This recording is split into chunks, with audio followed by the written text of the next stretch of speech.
Well, the next speaker is Assya, which is currently doing her PhD at IRIC.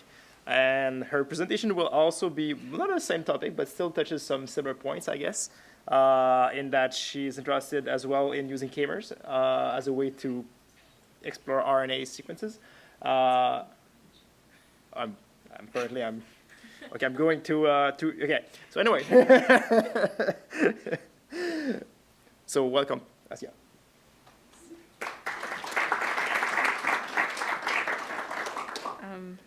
Thank you for inviting me and the opportunity to present my work. It's not complete, so there might be some questions that I might not be able to answer, but I'll show you what I have. So my talk is called The Latent Transcriptome, Gene Expression Data Visualization with Multi-View Factorized Embeddings. I work at the Institute for Research in Immunology and Cancer, IRIC, which is located on the campus of University of Montreal. I collaborate with the Montreal Institute for Learning Algorithms, with mainly Joseph, who's right there. And so today I would like to talk to you about maybe a alternative way of representing transcriptomes using deep learning. So, and this is not my slide, I stole it, but back in the day, before deep learning, the way we analyzed images was using some kind of feature extraction. So, for example, we would look for a person, and then we would have some kind of features that we would look for, like heads, arms, and stuff. And then that would be used in a classifier. Deep learning actually allows you to learn these features and even a hierarchy between the features. So you don't actually need to explicitly say what you're looking for. You can sort of learn it from the data as long as you have enough data for it. So this is basically the main idea that sort of drove this whole project. And here, this is a very, very simplified pipeline about quantifying transcriptome data. So basically, you would have a gene, and then this gene would be expressed, and then the mRNA would be purified, it would be fragmented, and then the sequencer would spit out some reads, and then these reads would be aligned on a reference genome, and then you would know which gene is expressed at which level. So, like, very basic.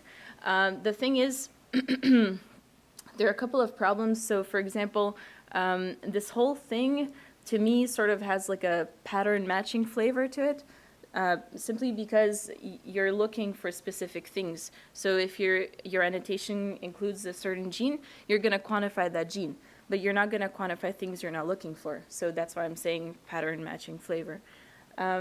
There's also the part about missing information, and this should be in quotes because what I'm talking about is if there's a person that has a certain mutation, and this goes through the standard sequencing pipeline, you would not get this information because you're not looking for it again. So recent discoveries, from what I found, have been combining data for transcriptome as well as mutations. So a lot of like multi-omic analyses, and I feel that transcriptomes actually have most of the data. It's just that we're not analyzing it properly. So in this paper, kmers said the data is there, we just don't look at it. So basically that's the rationale, is to sort of reuse what we're still generating and sort of discarding. Okay. So as Sebastien said, I'm working with kmers. And basically, instead of using these reads and then aligning them on a reference genome, what we do is we quantify kmers. So here, this is an example where k is equal to 3, and it's basically as if you would take a read and slide a window of length 3 along your read, and then you would get all of the sequences that contain it.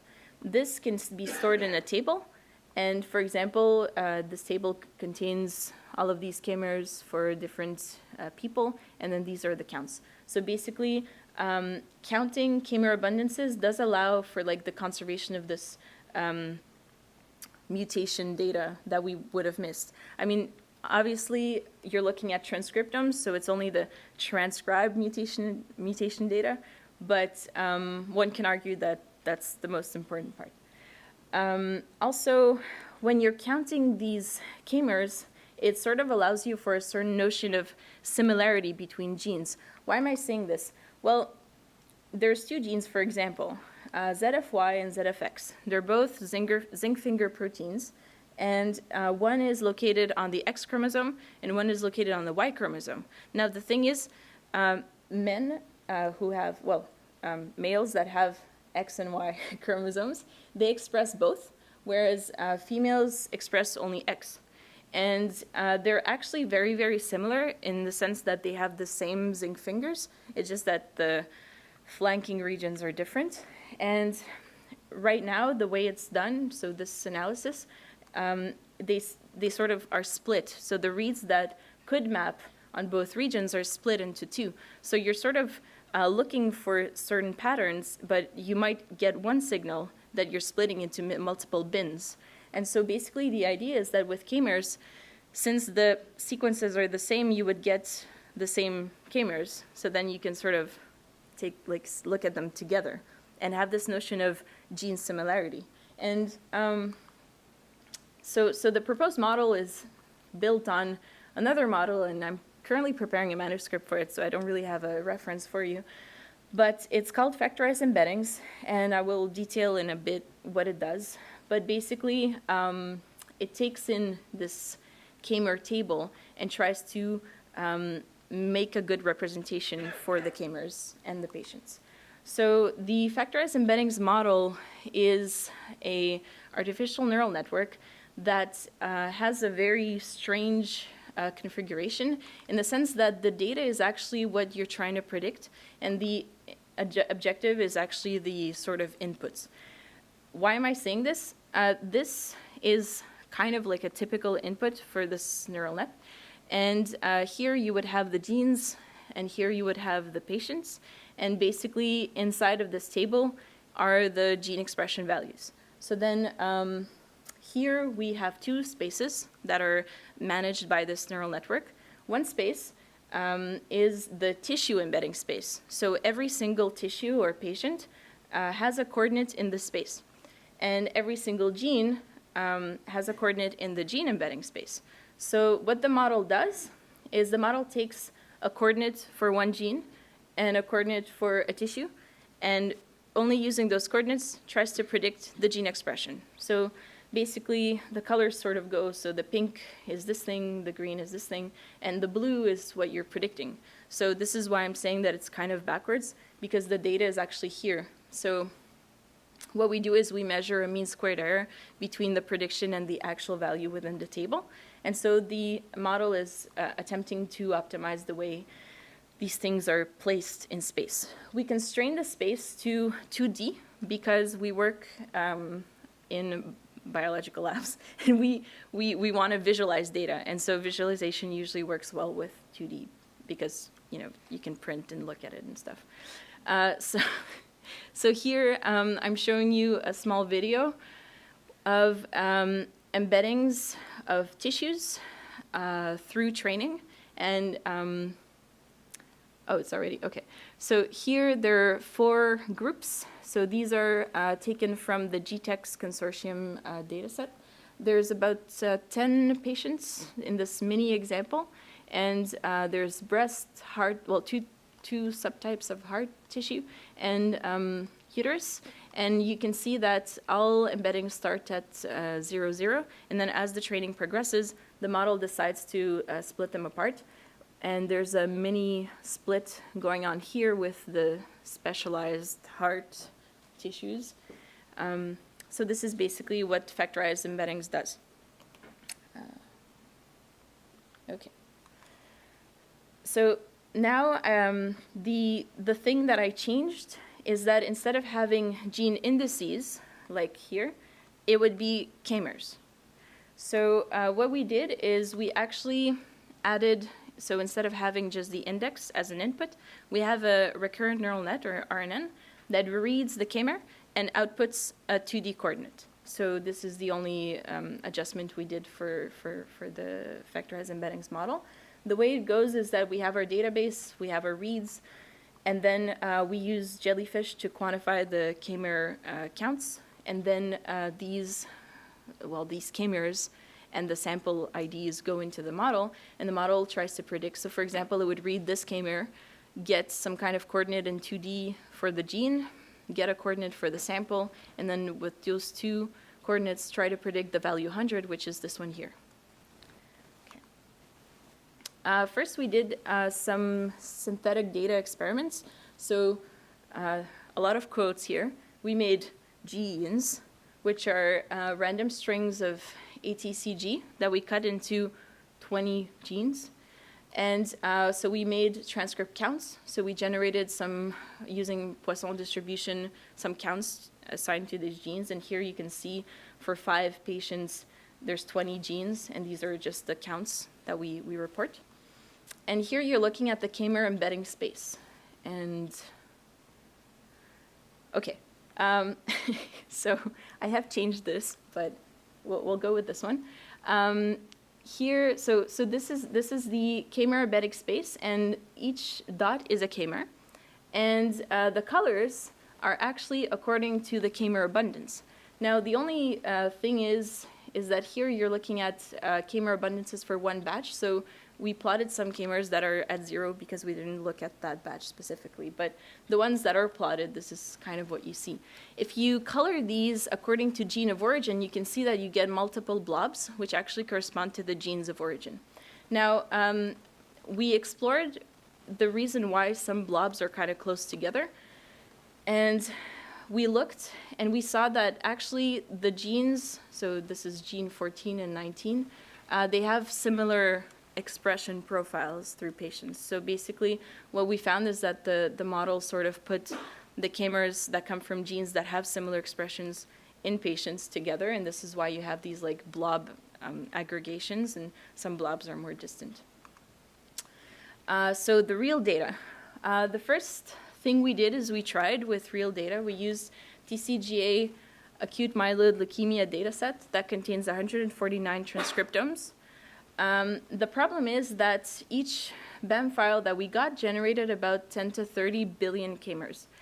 When we tried first to run the model, we estimated about a day per epoch, per sample, so it would take a really long time. So what we did is, since we were still in the testing out phase, we limited ourselves to certain regions. So while I'm saying that I'm trying to limit myself in terms of dependence on the reference genome, there is kind of like a circular argument here because we're using pre-aligned reads. But basically, we restricted ourselves to 2 regions. One region is the same ZFY and ZFX gene, which are on X and Y chromosomes. And the other one is the PML and RAR alpha genes. And these participate actually in a translocation event in some of the acute myeloid leukemia patients. So this was for these 3 tasks. The first task was to test the embedding for gene sequences of high similarity. So this is why we're looking at ZFX and ZFY. Task number 2 is embeddings of genes with different sequences. So this is why we're using PML and RAR alpha. And the third task is embedding of genes that participate in the chromosomal translocation, because we're kind of wondering how the model would handle this chromosomal translocation and how it would sort of deal with the fact that half of the read is on one chromosome, et cetera, et cetera. So for the first task, here you're looking at 6 plots that correspond to the gene embedding spaces for 6 different patients. And we colored the dots, which are kmers, according to their, well, if they're on the X chromosome or on the Y chromosome, or if it's in a region that is common to the 2. And what we notice, and actually, so these are labeled as female, and these are labeled as male in our data set. So as expected, the male patients have some kmers that are yellow, so the ones that are from the ZFY gene specifically. And what we found is that the kmers that are sort of in orange are part of like the red group, which are sort of the in common kmers. So what we see is that these, if you would like zoom out, these would form one blob, even though they're two genes, because they have a very high sequence in common. If the if the sequences are different, however, so this is task 2, embedding with genes of different sequences. Here you're looking at exons along the RAR alpha gene, and here you're looking at the exons along the PML gene. You notice that they're very separate blobs. So these are, again, the 6 patients, and you can see that there are blobs that sort of are distinct. And this is because there's no sequence homology, so the model doesn't need to sort of merge everything together. There's also a notion of kmer expression that is recovered by the model. We notice that there's here a gradient of color from blue to purple that goes sort of this way. And the gray spots are the kmers that don't fit the annotation file. So the kmers that do not fit the reference genome gene sequence. So that's why we put them in gray. And also we monitored for so the output of the model is the prediction of the kmer count. And here you can see, for example, for one exon in PML, you can see the blue kmer counts over the exon, and in green is the prediction. So we say that it recovers pretty well with some errors, the expression of the kmers. So this is only 6 samples out of 149 we used. Now, one thing we did notice is that if you look at proportions of kmers that are exclusive to each patient, so here these are 6 patients, and these are the 6 same patients. And here the color scheme is what is the proportion of the kmers that belongs only to this one patient. We notice that this one is very special. So you can see that there's a lot of darker colors. This means that there's very little overlap in terms of kmers with other patients. If you look at this chart and you look at the red ones, which are really the specific, you can see that there's this pattern of having a lot of red blobs on the side, but there's also these, and we're kind of wondering what these were. And if you zoom in, you notice that they sort of form this bridge between the regions that are actually associated with the 2 genes. And if you purify these kmers, so there they are, and you reconstruct them, what you actually get in BLAST is the translocation sequence. So basically, the kmers that we purified from this plot actually gave us the actual translocation sequence within the patient. As a little recap, if you were to have a translocation between gene A and gene B on 2 chromosomes, whatever kmers you're going to make are going to contain that translocation. So basically, that's what we were noticing on this plot here, because this kmer is probably more on this chromosome than this one, and this is why there's like a bridge forming. So what do we do with this? Well, our actual concrete results kind of stop here. So like our conclusion is that our model captures real genomic abnormalities pretty well, and it allows to extract directly from the kmer embedding space the abnormal sequence.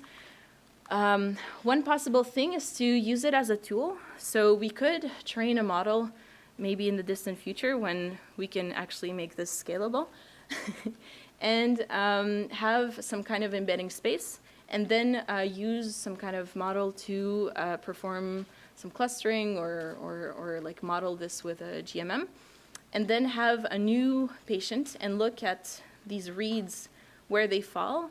So every read would vote, and then we would easily detect if there's a read that has kmers that fall between 2 blobs, and this would be a way to sort of reconstruct the translocation site. So what we know so far, well, we propose a model that learns gene-like representations from raw RNA-seq data. As I said before, we have trouble with scalability, so right now we're only looking at certain regions. We're working on that. I'm actually considering moving to smaller genomes, so for example, his data. So that would be a way to, scale it down. We also show that this approach learns some common representation between genes that are similar, And it sort of looks at multiple patients at the same time, so there's like a consensus representation going on. We looked at how the model studies the genomic abnormalities and found that it can look at translocation sites. And finally, we believe that our model could extract genotype information from the data, which is more difficult to observe. And so maybe we could use it in the future. So I'd like to thank all of these really wonderful people. I'm a co-directed PhD student, so there's wonderful people in the Perrault lab and the Lemire lab that helped me a lot in my research. Also, kudos to the Mila medical team who are here mostly. And also special thanks to my funding for my PhD project.